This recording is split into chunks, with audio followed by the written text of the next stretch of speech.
بسم اللہ الرحمن الرحیم اللہم صلی علی سیدنا مولانا محمد النبی الامی وآلہ وصحبہ بارک وسلم صلاۃً و سلام۔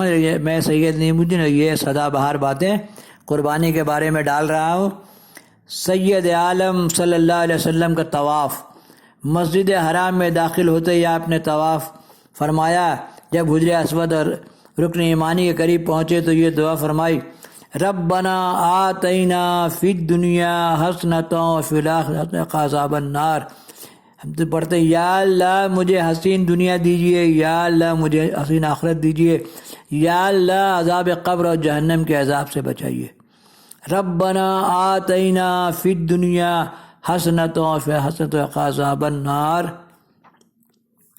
3 چکر، پہلی چکروں میں صلی اللہ علیہ وسلم نے جلدی اور چھوٹے چھوٹے قدموں سے چلتے تھے، اور یعنی رمل فرمایا، اور چادر مبارک کو دائیں بغل کے نیچے سے نکال کر بائیں بغل پر ڈال لیا۔ صرف 3 چکر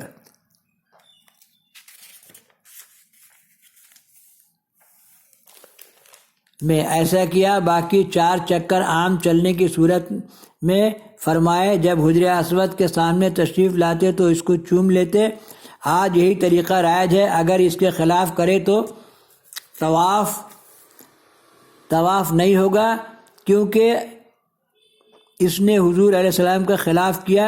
اس طواف قدوم میں 3 چکر میں اسی طرح چلا جائے گا، اگرچہ اس طرح جس سبب سے چلا گیا تھا وہ آج نہیں پایا جاتا، مگر اللہ تعالیٰ نے اپنے محبوب کا طریقہ اسی طرح قائم فرما دیا۔ صفا و مروہ کے درمیان صحیح کا بھی یہی عالم ہے۔ آج مکہ مکرمہ پانی کی بہتات ہے، مگر حضرت حاجرہ رضی اللہ عنہ کا یہ طریقہ اللہ تعالیٰ نے اس طرح قائم رکھا ہے۔ اگر اس طرح صحیح نہ کی جائے تو صحیح نہ ہوگی۔ مقام ابراہیم علیہ السلام۔ طواف سے فارغ ہو کر سرور دو عالم صلی اللہ علیہ وسلم مقام ابراہیم علیہ السلام کے پاس تشریف لائے۔ زبان مبارک پر یہ آیت تھا، مقام ابراہیم، اللہ تعالیٰ فرماتا ہے اور ابراہیم علیہ السلام کی جگہ نماز پڑھو، تو وہاں 2 رکعت نماز پڑھا جاتا ہے۔ آپ نے وہاں 2014 میں نے حج اکبر کیا، لمبی کہانی، حج کی کہانی کبھی ڈالیں گے۔ آپ نے وہاں 2 رکعت نماز ادا فرمائی۔ پہلی رکعت میں قل الکافرون اور دوسری رکعت میں قل هو اللہ احد تلاوت فرمائی۔ اس کے بعد پھر حجر اسود کو بوسہ دیا۔ اللہم صلی علی سیدنا مولانا محمد النبی الامی وآلہ وصحبہ بارک وسلم صلاۃً و سلام علیک یا رسول اللہ۔ مقام ابراہیم ایک پتھر ہے جس پر حضرت ابراہیم علیہ السلام نے کھڑے ہو کر کعبۃ اللہ کی تعمیر فرمائی تھی۔ ارشاد الہی ہوتا ہے،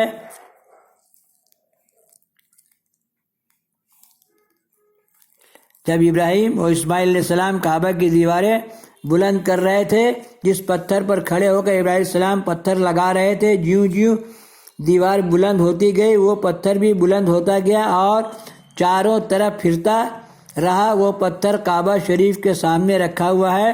طواف کے بعد اس جگہ پر حضور صلی اللہ علیہ وسلم نے نفل ادا فرمائی۔ اس سے فارغ ہو کر سرکار دو عالم صلی اللہ علیہ وسلم نے صفا و مروہ کے درمیان صحیح فرمائی، یعنی حضرت حاجرہ کے عمل کو قیامت تک کے لیے تابندگی بخش دی گئی۔ جب صفا مروہ کی دونوں پہاڑیوں کی چوٹی پر پہنچے تو یہ فرمایا، لا الہ الا اللہ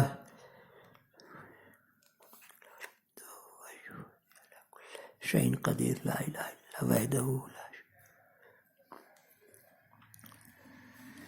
یہ عمل آپ نے آتے ہی ادا فرمائے، گویا کعبۃ اللہ میں داخل ہوتے ہی ان کا ادا کرنا ضروری ہے۔ طواف اور سعی، اسی کو بولتے ہیں عمرہ۔ طواف اور سعی کرنے سے عمرہ ہو جاتا ہے۔ مینا کی روانگی، اس لیے پہلے جب آدمی جاتا ہے مکہ تو پہلے عمرہ کرتا ہے۔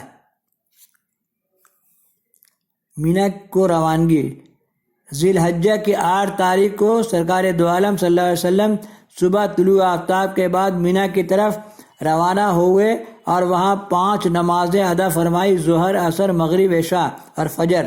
پھر صبح وہاں سے نکل کے عرفات آئے۔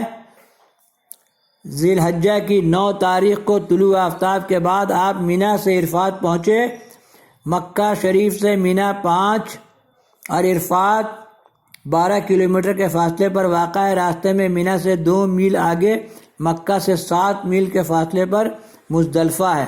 عرفات میں قیام کا نام حج ہے، یہی قیام سے حج ہوتا ہے، یعنی عرفات میں قیام حج کا رکن ہے، رکن اعظم ہے۔ اگر یہاں قیام نہ ہوگا تو حج ادا نہیں ہوگا۔ اس عظیم میدان میں حضور علیہ السلام نے مسجد نمرہ کے پاس قیام فرمایا۔ یہاں سرکار دو عالم صلی اللہ علیہ وسلم کو وہ تاریخی اور عظیم الشان خطبہ دیا جو پچھلے اوراق میں درج ہو چکا ہے۔ یہ خطبہ دیتے وقت آپ قصوی نامی ایک اونٹنی پر سوار تھے۔ خطبہ دینے کے بعد حضور بلال رضی اللہ عنہ سے فرمایا کہ اذان پڑھو۔ حضرت بلال نے اذان پڑھی تو حضور نے نماز ظہر اور عصر دونوں ملا کر پڑھی۔ پھر آپ نے نہایت تضا اور انکساری سے دعا فرمائی۔ یہ دعا اتنی طویل تھی کہ سورج غروب ہو گیا۔ مزدلفہ کی روانگی۔ غروب آفتاب کے بعد آپ پھر اونٹنی پر سوار ہوئے اور واپس مزدلفہ تشریف لائے اور مغرب اور عشاء ملا کر پڑھی۔ صبح کی نماز اول وقت میں ادا فرمائی اور مشعر الحرام کے پاس آ کر دعا فرمائی حتیٰ کہ سورج نکلنے کے قریب ہو گیا۔ حضرت فضیل بن عباس رضی اللہ عنہ سے روایت سے فرمایا کہ کنکریاں چن لو۔ اس نے 7 کنکریاں حضور کی خدمت میں پیش کی۔ مینا کو واپسی مینا میں پہنچ کر تو نشیب و جمرات العقبی کو کنکر مارنے کے لیے قیام فرمایا اور ایک ایک کر کے کنکریاں پھینکی۔ ہر کنکری مارتے وقت تکبیر پڑھتے حضرت اسما بن زید اور حضرت بلال سے جو قریب حاضر تھے فرمایا سیکھ لو، شاید آئندہ سال میں حج نہ کر سکوں۔ یا حضور علیہ السلام نے پھر ایک مرتبہ خطبہ دیا جس میں قربانی کے فضائل اور طریقے بیان فرمائے۔ ارشاد فرمایا لوگو میرے بعد کافر نہ ہو جانا کہ ایک دوسرے کو قتل کرنے لگ جاؤ۔ جان لو کہ جو شخص گناہ کرتا ہے اس کی جواب دہی اس کے ذمے ہے۔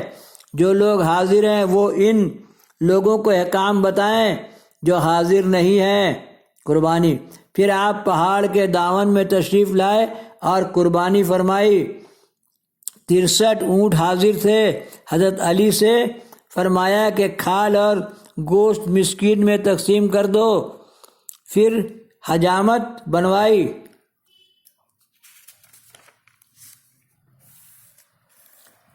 صحابہ کا عشق۔ اس وقت یہ عالم تھا کہ صحابہ کا بہت بڑا اجتماع تھا اور ہر ایک کی خواہش تھی کہ حضور صلی اللہ علیہ وسلم کے مبارک بالوں کا تبرک مجھے حاصل ہو۔ ایک ایک بال بمشکل صحابہ کے حصے میں آیا۔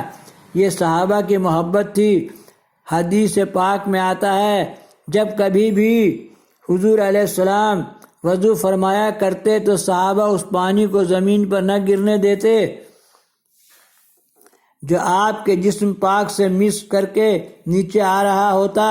حضور محمد بن عبداللہ جنہیں حجامت بنانے کی سعادت حاصل ہوئی تھی پھولے نہیں سماتے تھے اور ہر ایک سے مبارک وصول کر رہے تھے۔ کعبہ میں واپسی۔ یہاں سے فارغ ہو کر آپ واپس کعبۃ اللہ آئے اور طواف فرمایا۔ اس کے بعد چاہے زمزم پر تشریف لائے اور پانی نوش فرمایا۔ کھڑے ہو کر قبلے کی طرف توجہ فرما کر حضور عباس کی اولاد پانی کھینچتی تھی اور آپ نے فرمایا کہ اگر یہ خیال نہ ہوتا کہ لوگوں میں ہجوم بہت ہو جائے گا تو میں خود ڈول کھینچتا۔ مینا کو دوبارہ روانگی۔ پھر اس وقت مینا کو تشریف لے گئے اور رات کو مینا میں قیام فرمایا۔ صبح اٹھ کر زوال سے پہلے جمرہ اولا میں، پھر جمرہ وسطیٰ میں اور پھر جمرہ عقبہ میں تینوں کنکریاں ماری۔ یوں ہی 3 دن تک عمل فرمایا۔ مکہ کو واپسی۔ پھر مکہ شریف واپس آئے اور طواف وداع فرمایا، اور اس طواف پر رمل نہیں فرمایا، یعنی 3 پہلے چکروں میں جلدی اور چھوٹے چھوٹے قدم نہیں اٹھائے۔ پھر صبح کی نماز کعبۃ اللہ میں ادا فرما کر واپس مدینہ منورہ کا ارادہ فرمایا۔ سرکار دو عالم صلی اللہ علیہ وسلم کے حج فرمانے کا واقعہ مفصل طور پر اس لیے بیان کیا گیا کہ حج کا طریقہ مسلمانوں پر واضح ہو جائے اور وہ اس طریقے پر عمل کریں جسے خود سرکار دو عالم صلی اللہ علیہ وسلم نے اپنایا۔ الحمدللہ رب العالمین وصلی اللہ حبیب علیہ وصحبہ اجمعین۔ اللہم صلی علی سیدنا مولانا محمد النبی الامی وآلہ وصحابہ بارک وسلم، صلاۃ و سلاما علیک یا رسول اللہ صلی اللہ علیہ وسلم۔